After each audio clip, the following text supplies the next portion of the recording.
What is HIV? HIV stands for Human Immunodeficiency Virus, and it attacks immune cells called CD4 cells. These are types of T cells that circulate in the blood, detecting infections throughout the body and anomalies in other cells.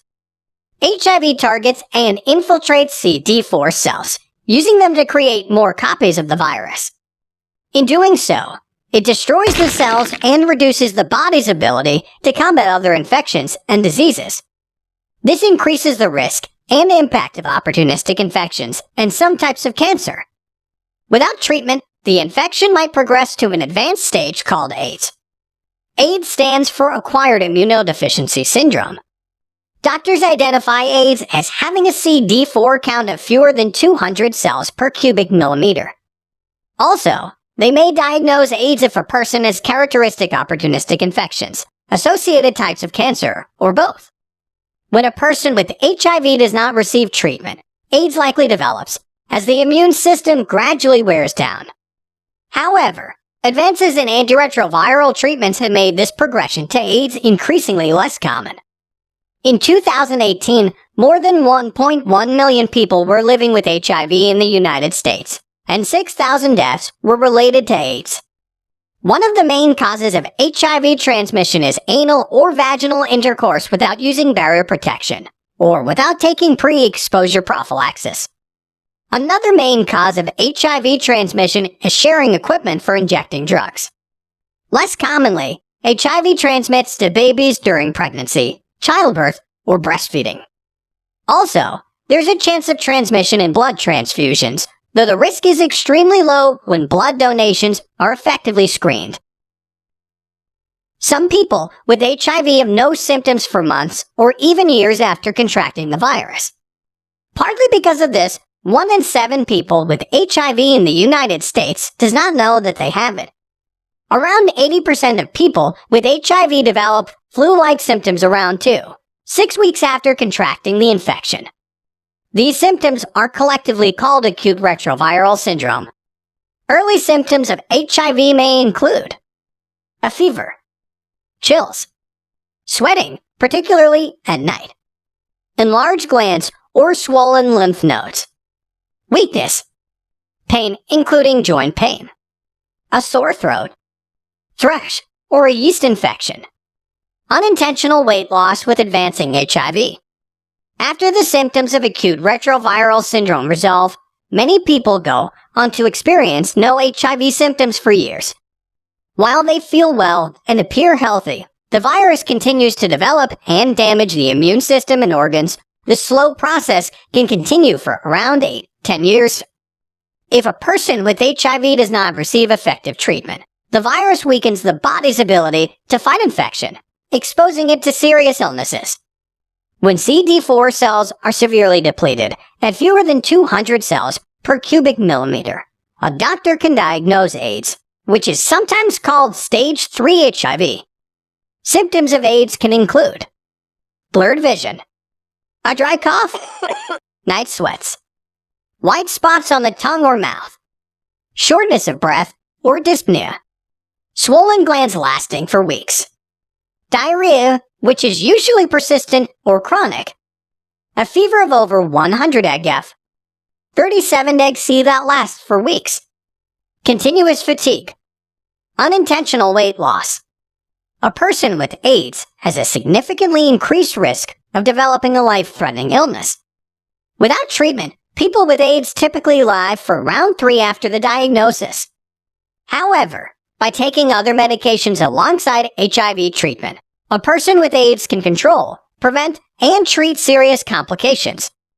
Some opportunistic infections that can signal to a doctor that a person has AIDS include candidiasis of the bronchi, trachea, esophagus, and lungs, coccidioidomycosis, cryptococcus, cytomegalovirus disease, CMV, herpes, histoplasmosis, tuberculosis, infections with mycobacteria, recurrent pneumonia, recurrent salmonella septicemia, toxoplasmosis, and some others. A person with HIV may have a higher risk of various types of cancer, including lymphoma, Kaposi's sarcoma herpes virus, also known as human herpesvirus 8, causes a type of cancer that involves the growth of abnormal blood vessels. These can develop anywhere in the body. In addition, Hodgkin and non-Hodgkin lymphoma have strong links to HIV infection. These affect the lymph nodes and lymphoid tissues. Also, a female with HIV should receive regular checks for cervical cancer. To diagnose HIV, some tests may be performed. These include nucleic acid amplification test, sometimes called NAT, can detect HIV infection as early as 10 days after exposure. An antigen or antibody blood test can detect HIV in a blood sample as early as 18 days after exposure. Most rapid tests and self-tests are antibody tests, and these can detect HIV antibodies as early as 21 days after exposure. While there is no cure for HIV, treatments can stop the progression of the infection. Receiving these treatments can reduce the risk of transmission. It can also extend a person's life expectancy and improve the quality of life. Now let's look at HIV treatments and medications for prevention. Number 1. Emergency HIV pills. Anyone who may have been exposed to the virus within the last 72 hours should speak with a healthcare provider about post-exposure prophylaxis, PEP. This medication may be able to stop the infection, especially if a person takes it as soon as possible after the potential exposure. A person takes PEP for 28 days, and a doctor monitors the person for HIV afterward. PEP is not 100% effective, so it is important to use prevention techniques such as barrier protection and safe injection practices, including while taking PEP. Number 2.